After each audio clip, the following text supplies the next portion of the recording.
আমরা অনেক সময় বাংলায় একটা কথা বলে থাকি না, বাদ যাবে না কোনো শিশু। এই বাদ যাবে না কোনো শিশু কথাটা কিন্তু আমরা অতিরিক্ত হাস্যরঞ্জিতভাবে বলি, কিন্তু বাস্তবে এই জালের ক্ষেত্রে কিন্তু বিষয়টা এমনই হয়। বাদ যাবে না কোনো মাছই, অর্থাৎ এখানে কিন্তু আপনার রেণুর থেকে শুরু করে, রেণু বলেন বা পোনা বলেন, সেখান থেকে শুরু করে একদম বড় মাছ, কোনোটাই বাদ যাবে না। মনে পড়ছে হেলাল হাফিজের লেখা সেই বিখ্যাত কবিতার কথা, যে জলে আগুন জ্বলে।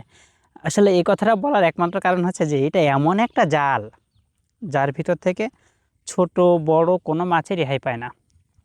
একটা সময় ছিল যখন আমাদের দেশে এই যে জালটা, এটাকে কারেন্ট জাল বলা হয়। তো একটা সময় ছিল যখন কারেন্ট জাল মেরে মাছ মারা নিষিদ্ধ করা হয়েছিল আমাদের দেশে। এবং সেই নিয়মটা বোধহয় এখনও প্রযোজ্য আছে। তবুও কিন্তু আমাদের দেশে কারেন্ট জাল দিয়ে মাছ মারে। কারেন্ট জাল দিয়ে মাছ মারলেও যতটা ক্ষতি হয় না, তার থেকে শতগুণ ক্ষতি হয় এই চায়না জাল বা চায়না দুয়ার দিয়ে মাছ মারলে। এবং আমাদের দেশে এখন অহরহ এই জালের প্রাদুর্ভাব দেখা যাচ্ছে।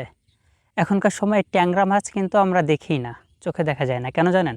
শুধুমাত্র এই জালটার কারণে। একদম ছোট যে ট্যাংরা মাছটা থাকে, সেই ট্যাংরা মাছটাও এই জালের ভিতরে আটকা পড়ে। এখন বর্ষার শুরু, এখন মাছ ডিম পাড়বে, তাদের পোনা হবে, ঠিক সেই সময়টাই এই জালে ছেয়ে যাচ্ছে পুরো মাঠ। তাহলে পরবর্তীতে এই মাছগুলো কীভাবে বড় হবে?